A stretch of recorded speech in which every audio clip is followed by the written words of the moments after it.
So how can you do the picture-in-picture mode on the iPad? Let's talk about it. So if you are new to this channel, most definitely subscribe so you don't miss tutorials like this one.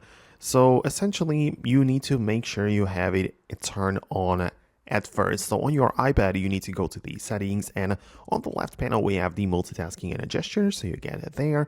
And one of the toggles or options below is the start picture-in-picture automatically. So start the PIP automatically. And this just means that when you swipe up to go to home screen or to use other apps, whatever, the video or the thing that you're watching will by default go into the picture-in-picture mode. So this applies to various different kinds of videos. For example, those you watch inside of your Safari web browser or even some other apps. A lot of people like to watch YouTube in picture-in-picture mode. This is one of the best things which I do on my iPad. In fact, it is part of the YouTube Premium subscription, which I'm a big fan of. I can only recommend it.